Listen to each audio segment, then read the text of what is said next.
14 ayat 23 sampai 32. 3, 2, 1. Dan setelah orang banyak itu disuruhnya pulang, Yesus naik ke atas bukit untuk berdoa seorang diri. Ketika hari sudah malam, ia sendirian di situ. Perahu murid-muridnya sudah beberapa mil jauhnya dari pantai dan diombak-ambingkan gelombang karena angin sakal.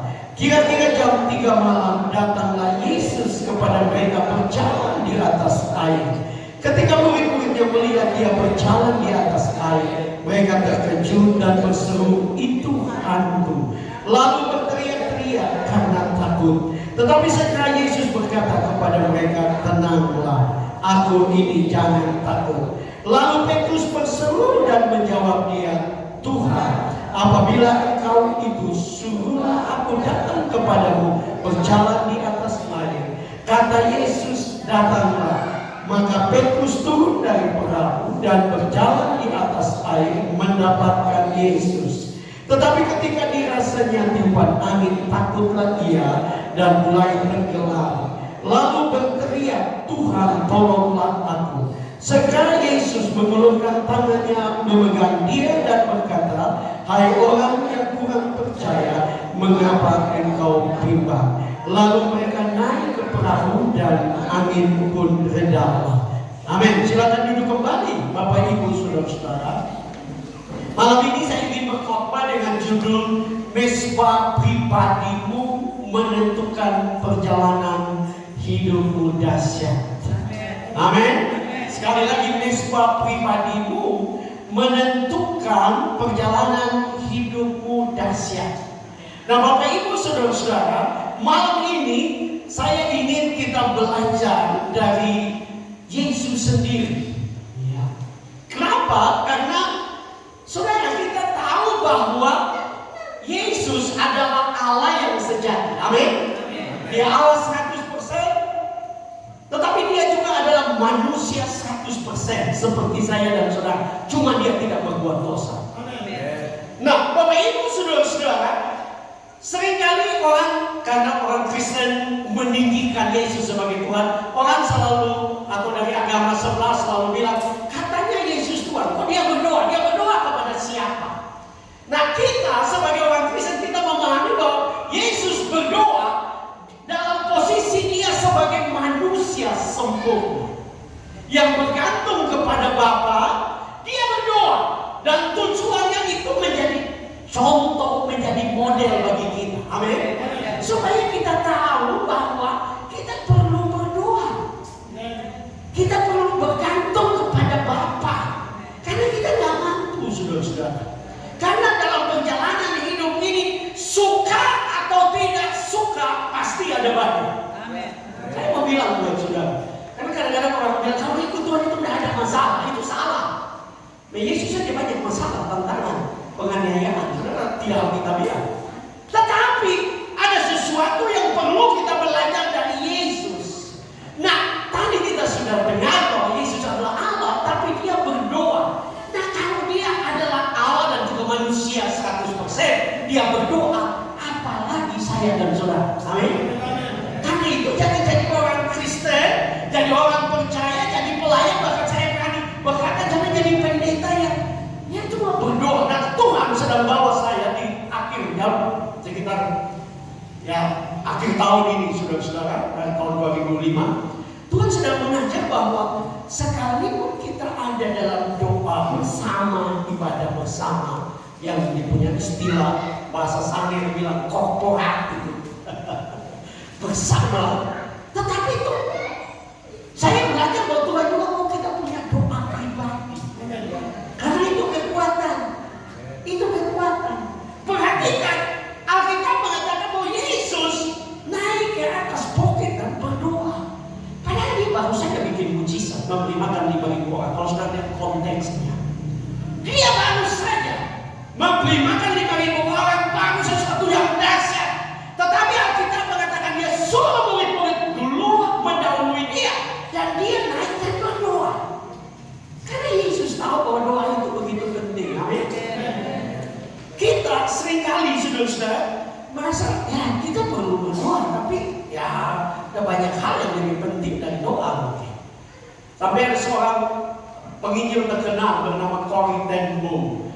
Dia adalah seorang wanita yang lolos dari kamp konsentrasi Jerman. Dia membuat pernyataan seperti ini, ya, bahwa ada banyak orang Kristen menganggap doa itu hanya ban serep. Ya, ban serep itu kan ban yang disiapkan kalau ban utamanya pecah. Betul nggak? Kita kadang-kadang jadikan doa, nanti kalau ada masalah, lihat pasti dia banyak di gereja. Dia laki-laki tapi ibadah kaum wanita juga dia ada. Karena banyak masalah. Nah itu bukti bahwa dia ban serep. Harusnya, saudara, kita harus hidup di dalam doa. Amin. Masalah boleh ada, tapi saya percaya doa adalah kunci. Amin. Nah saudara, saya sudah pernah cerita ini di Tommy Sabah. Saya ingin cerita mau Papua. Katanya Pak C1 di Papua, ya anak Tuhan, ibu Tuhan, tapi kemudian banyak masalah.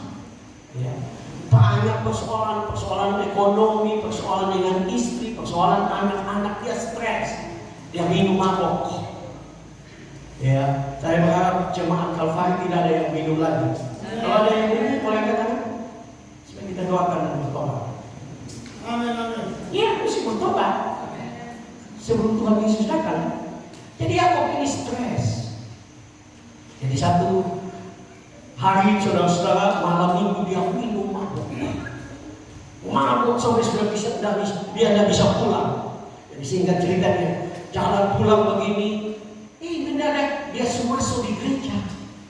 Jadi dia tertidur di depan pintu gereja. Jadi pagi-pagi Pak Pendeta datang.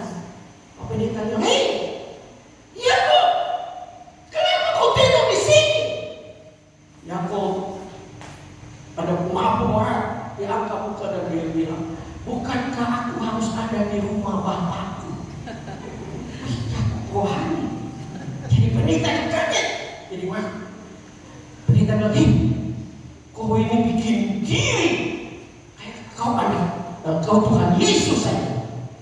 Dia angkat muka lagi dan dia bilang, "Bukan aku yang mengatakan, tapi engkau yang mengatakan." Kau ini luar biasa. Pendeta jengkel, pendeta telepon polsek, kemudian Otto datang, angkat Yakob. Waktu Otto pergi, pendeta bilang, "Lihat anak manusia sedang menuju kepada pembantaian." Nah, saudara, ini hanya mau, tetapi saya berharap kita, anak-anak Tuhan itu beda. Amin. Masalah boleh ada, tapi kita mau hanya datang kepada Yesus. Amin. Karena itu kita harus menjadikan doa kita menjadi gaya hidup. Jangan doa kalau ada perlu, rajin ibadah kalau kita perlu, di rumah tidak pernah doa. Ya. Kita tidak ada persekutuan dengan Tuhan. Akhirnya saudara-saudara, kita penuh dengan masalah karena memang kita sedang hidup di dunia yang penuh dengan masalah. Betul saudara? Saudara harus sadar bahwa dunia di depan kita ini tidak baik-baik.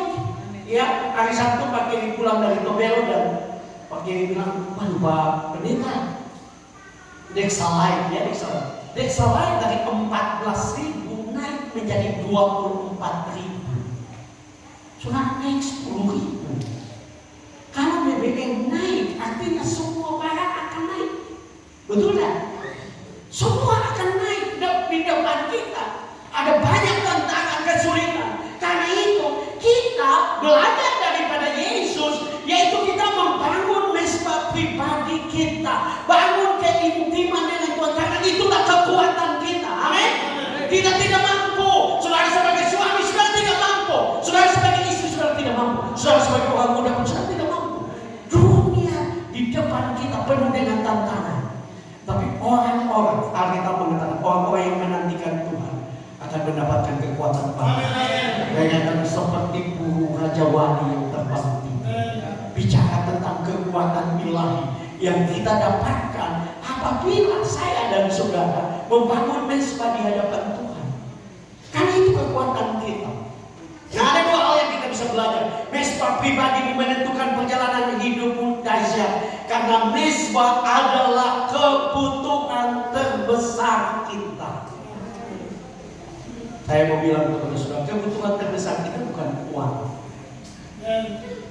Sekalipun kita semua perlu uang, saya juga perlu uang. Tapi kebutuhan terbesar kita adalah Tuhan. Amin. Kebutuhan terbesar saya dan saudara adalah Tuhan. Kenapa? Karena uang itu berkat. Yang paling penting adalah kita mencari sumber berkat. Amin.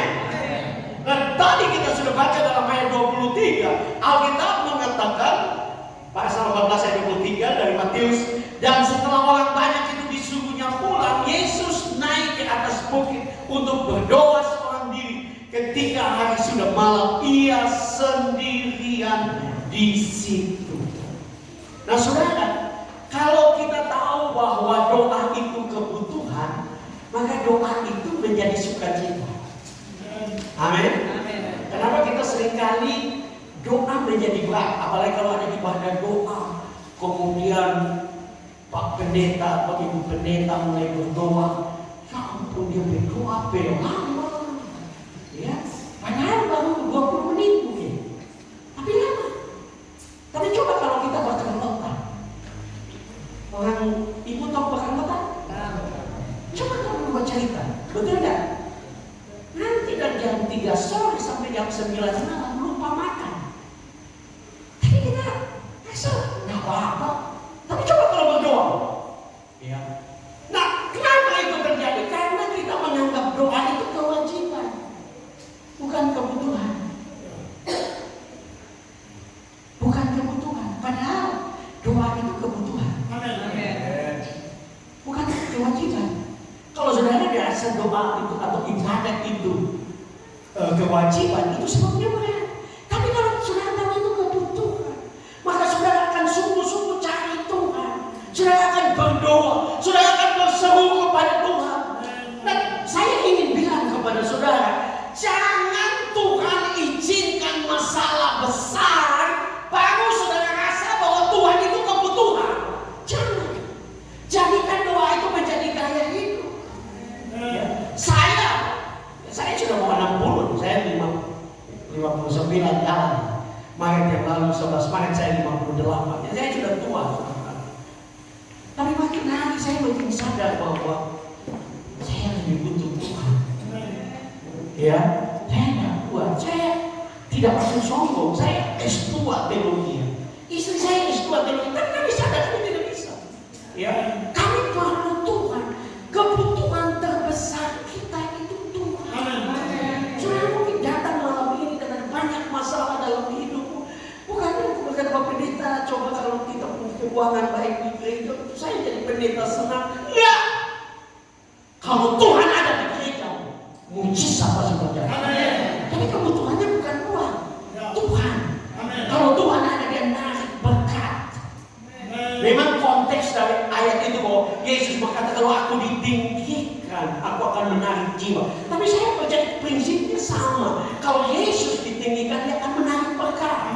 Kalau Yesus dimuliakan dalam hidupmu, maka berkat akan mengalir. Tuhan punya banyak cara untuk memberkati kita. Tapi kita mesti sadar, kita mesti cari Tuhan.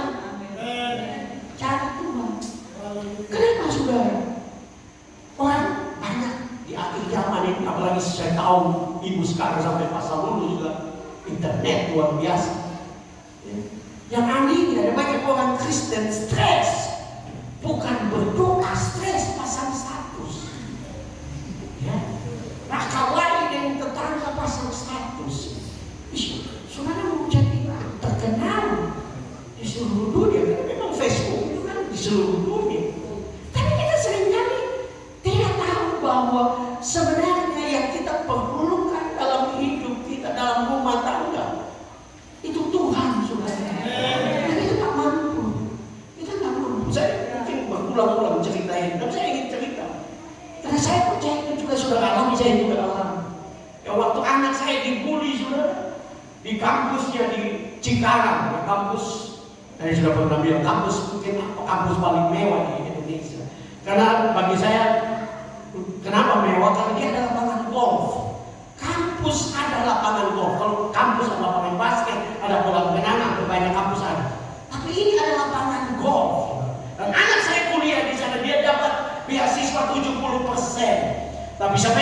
dia dipulih, saudara. Dia pulang. Dan waktu dia pulang, COVID jadi, saudara. Waktu COVID jadi, kita semua bingung. Karena saya waktu itu ambil keputusan jadi penginjil, tidak tahu mau bikin apa, tidak bisa kemana-mana. Anak pulang, dan anak-anak sekarang, saudara-saudara, tidurnya tidak tahu jam berapa, tapi mereka bangun itu jam 12 atau jam 1 siang. Ya, saya tidak tahu saudara anak-anak ini, tapi anak saya ini seperti itu. Saya bilang, ini mau jadi apa? Tidak selesai kuliah, mau suruh dia kerja di toko mana yang mau terima kerja 1 hari masih dipecat. Dia bangun siang udah begini. Jadi saya berdoa, saya berdoa, saya bilang Tuhan, saya mungkin seorang ayah yang gagal secara manusia. Mungkin dia gagal, tapi Tuhan tidak pernah. Tuhan tidak pernah. Saya berdoa, saya tidak tahu, saya tidak bisa bikin apa-apa, saya tidak bisa tolong dia. Saya tahu, saya bilang istri saya panggil semua anak-anak, mari kita mulai berdoa tiap hari pagi 1 jam kita berdoa menyembah Tuhan. Teknologi menolong kita semua sekarang. Saudara pakai YouTube, ada penyembahan. Saya lihat artis-artis juga pakai. Mereka menyembah. Tidak perlu sudah tahu main musik. Musik sudah ada, penyanyinya sudah mantap, artis. Tinggal saudara itu tidak menyembah Tuhan. Dan saya lakukan itu sampai sekarang. 1 jam setiap hari. Karena saya tahu kebutuhan saya Tuhan. Hanya Tuhan yang bisa tolong. Sudah seringkali saya menangis di hadapan Tuhan. Tidak tahu bikin apa. 1 pagi saudara, sekitar jam 10 ditelepon. Pas, karena kami juga tidak bisa doa pagi-pagi karena mesti tunggu mereka bangun. Paksa bangun, kalau terlalu pagi mereka akan bangun. Jadi kami doa jam 9 karena COVID, jadi kami tidak bangun. Pas kami sedang doa mau selesai, mendadak kami ditelepon. Ada orang telepon dari kantor wali kota Manado.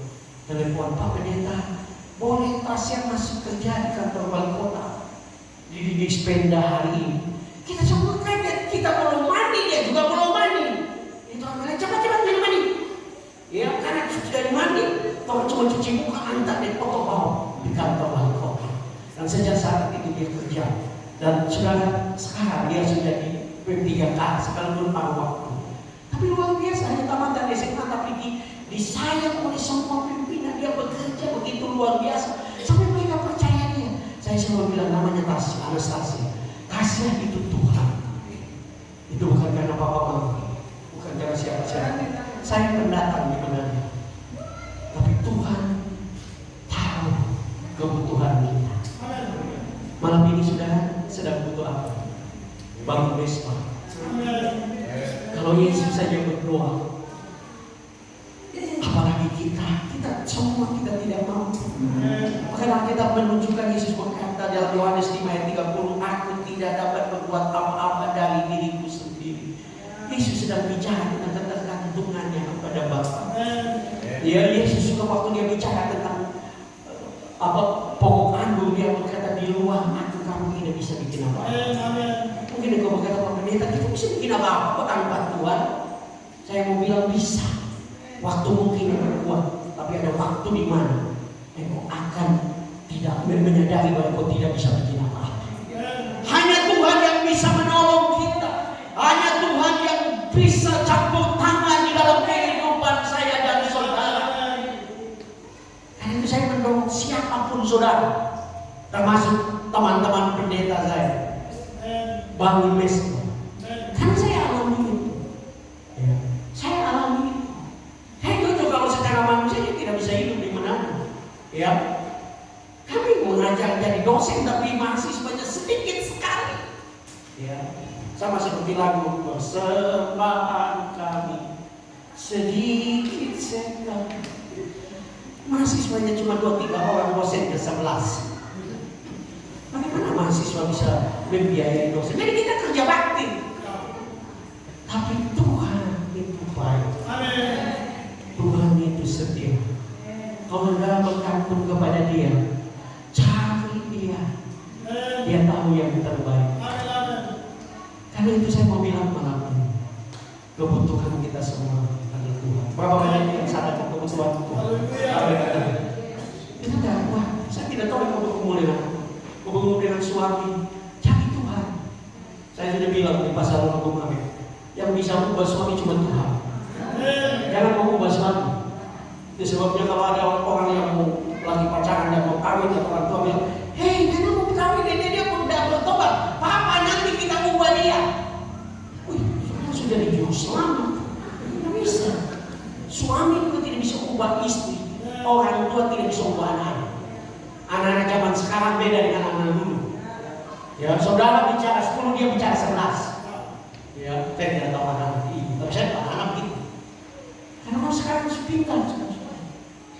Kita hanya perlu Tuhan. Amin. Kita perlu Tuhan. Ya. Kenapa ada banyak masalah? Karena saudara, kita tidak dekat dengan Tuhan. Saya tidak mengatakan ikut Tuhan tidak ada masalah. Tapi saya sedang maksud, kalau saudara cari Tuhan, saudara akan lihat Tuhan itu dahsyat.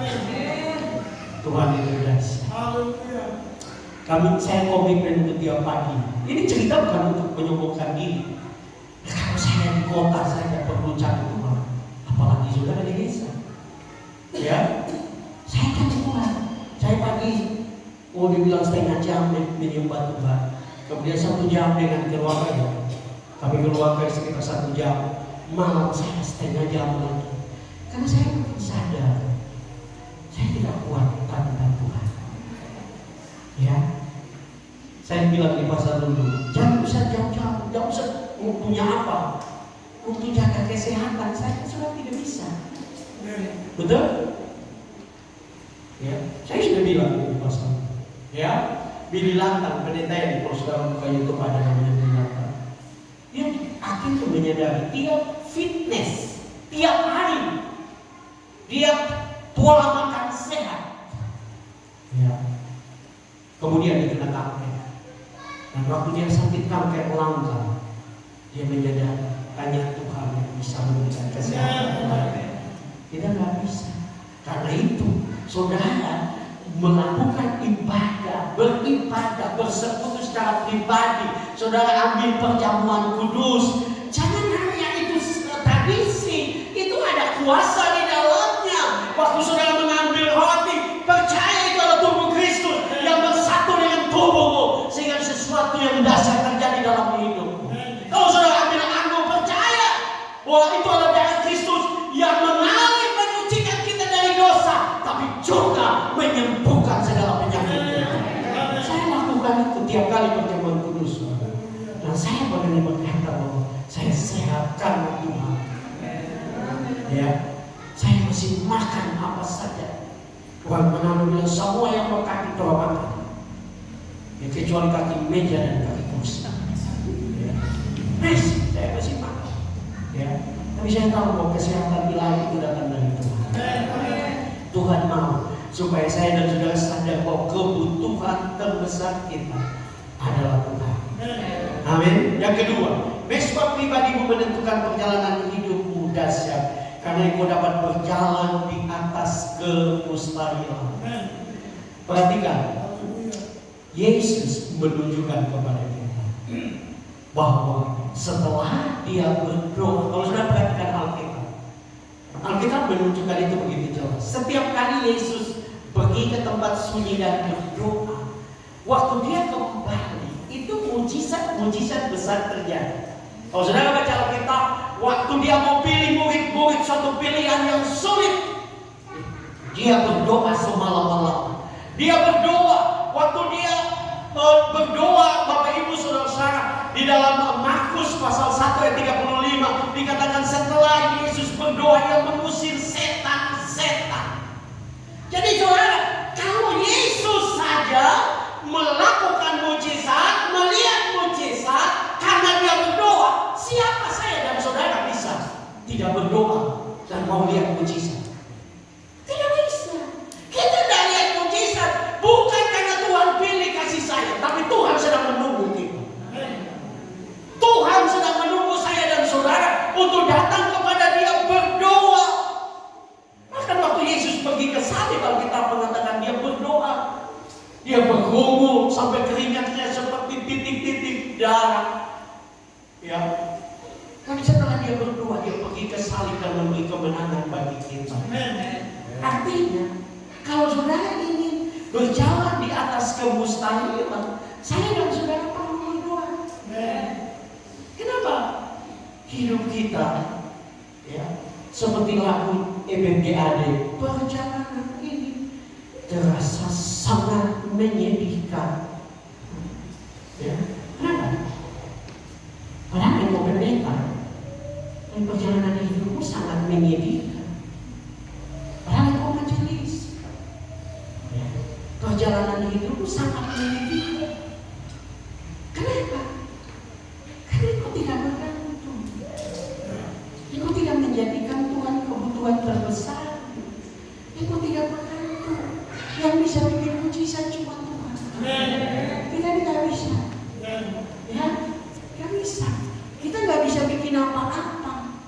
Dan saya dan saudara, kalau kita ingin lihat mujizat, kita harus bergantung kepada Tuhan. Kita harus berjalan di atas firman. Kita harus mencintai firman. Ada banyak orang Kristen nanti satu minggu sekali baru dengan firman dan membaca Alkitab. Padahal kita tahu kebenarannya bahwa untuk melawan setan itu hanya firman. Yesus saja, Alkitab mengatakan dalam Injil Matius pasal 4, waktu dia dicobai oleh iblis, dia lawan dengan firman. Yang luar biasa, setan juga pakai firman. Setan juga pakai firman. Jadi kalau saudara bodoh tentang firman, maka saudara akan ditipu oleh setan, gampang dikalahkan oleh setan. Kita perlu firman. Dan Yesus berkata dalam Matius 4 ayat 4, tetapi Yesus menjawab, ada tertulis manusia hidup bukan dari roti saja, tetapi dari setiap firman yang keluar dari mulut Allah. Dulu saya pikir, apa maksudnya? Tapi belakangan saya sadar, kita harus terus memperkatakan firman setiap hari. Iya, doa salah satu ciri doa yang berkuasa adalah mendoakan firman. Kalau saudara sakit, berdoa dan berkata, aku percaya oleh pilu aku sudah disembuhkan. Itu doa firman. Kalau yang kekurangan, aku percaya Allah akan memenuhi segala keperluan menurut kekayaan dan kemuliaan Kristus. Itu firman. Perkatakan. Ya, perkatakan firman. Maka saya dan saudara, seperti apa yang Alkitab tunjukkan kepada kita, bahwa Yesus setelah berdoa, dia datang di tengah badai, berjalan di atas air. Ya, dalam satu sisi dia ada Allah, tapi sebagai manusia itu sesuatu yang luar biasa. Dan dia tunjukkan kalau kita percaya firman, kita juga bisa jalan di atas air. Kenapa? Karena Petrus alami itu. Petrus berkata, jika itu engkau Tuhan, suruhlah aku datang. Dan Yesus berkata, datang. Dan Petrus keluar dari perahu dan dia jalan. Dia jalan karena firman. Dia jalan karena firman. Petrus jatuh bukan karena Tuhan tidak sayang, tapi dia takut. Dia mengalihkan pandangan dari Tuhan. Dia melihat badai. Alkitab mengatakan ketika dia merasa tiupan angin, lalu takutlah ia dan tenggelamlah Petrus. Artinya, saya dan saudara akan melihat hal-hal yang dahsyat. Amin. Bapak banyak percaya bahwa itu dia hal-hal yang dahsyat. Amin. Karena Tuhan kita yang baik, Tuhan kita yang dahsyat, Tuhan kita yang luar biasa, Tuhan kita yang ajaib. Tapi dia mau kita sungguh-sungguh percaya, sungguh-sungguh bergantung kepada dia.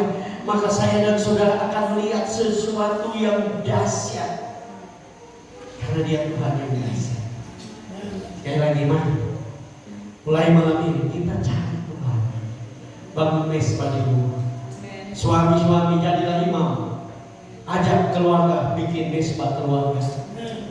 Tidak perlu lama. Mulailah dengan 15 menit dulu. Putar di YouTube. Ya. Saudara menyembah Tuhan. Mulai bangun mesbah. Supaya engkau mulai melihat mujizat atas rumah tangga, mujizat atas anak-anakmu, mujizat atas ekonomi, pekerjaan, tanamanmu. Engkau mulai melihat mujizat Tuhan yang dahsyat.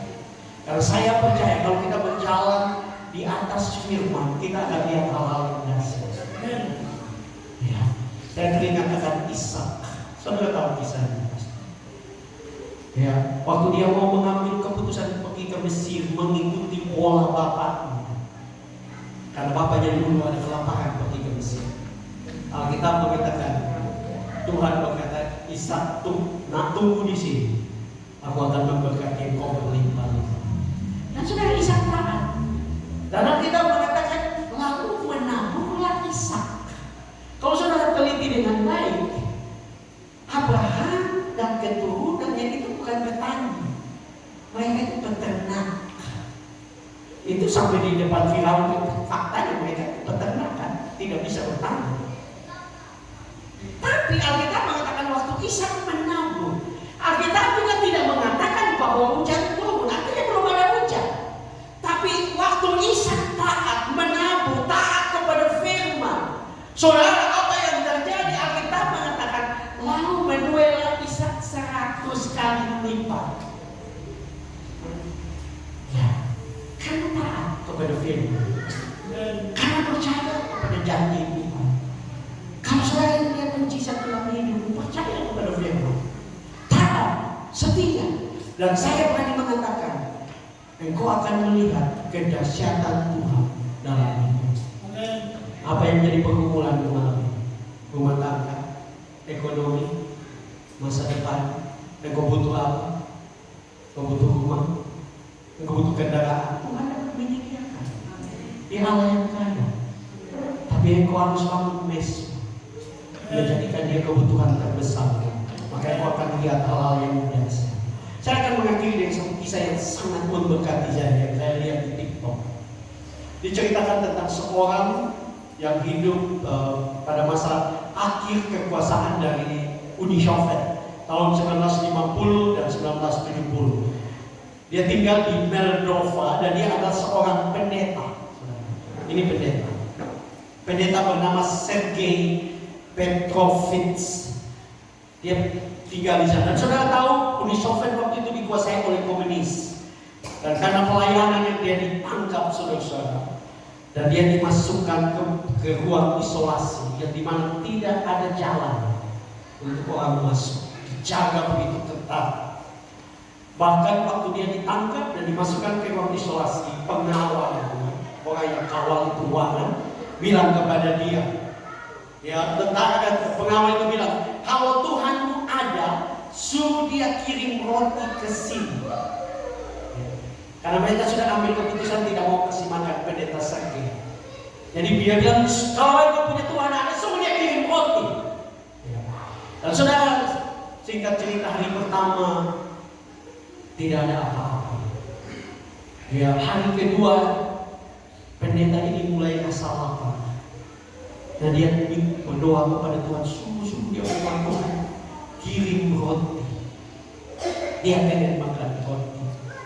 Saudara, tidak ada yang berani karena negara komunis kalau saudara bawa makanan justru dianggap saudara pengikut, ditangkap juga, saudara dimasukkan ke penjara. Jadi tidak ada orang yang berani. Saudara, waktu dia sedang kelaparan, dia dengar ada bunyi, ada lubang kecil kayak jendela, ada bunyi-bunyi. Dia pergi, dia lihat, dia kaget, ada roti. Dia ambil, dia makan. Besok lagi bunyi, dia lihat ada roti, jadi dia makan. Ya beberapa hari dia makan, jadi dia tentara heran, orang ini hebat ya, nggak makan apa-apa, kok bisa tetap sehat? Ya. Nah, hari berikut waktu ada roti dia makan, dia tinggal sedikit. Waktu tentara masuk, tentara kaget dan marah. Kamu ini dapat roti dari mana?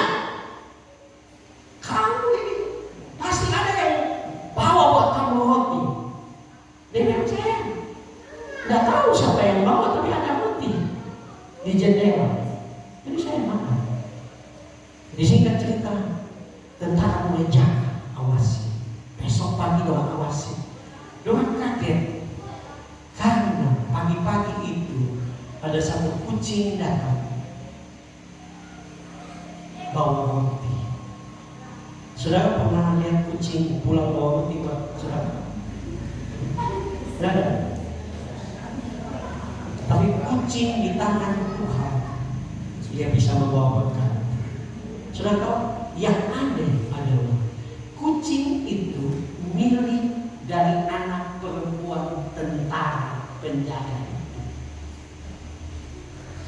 Yang luar biasa, keluarga itu ibunya atau istri dari tentara itu membuat roti. Dan ternyata kucing mengambil roti, dia bawa buat pendeta Sergei. Saya mau bilang kepada saudara, kucing di tangan Tuhan menjadi alat mujizat bagi kita. Itu juga jadi pelajaran. Kalau engkau sungguh-sungguh dengan Tuhan, musuhmu dapat memberkati engkau. Jadi berkat itu tidak selalu datang dari orang dekat, teman, jemaat. Tuhan bisa pakai musuhmu, orang tidak percaya. Ada banyak cerita yang saya dengar.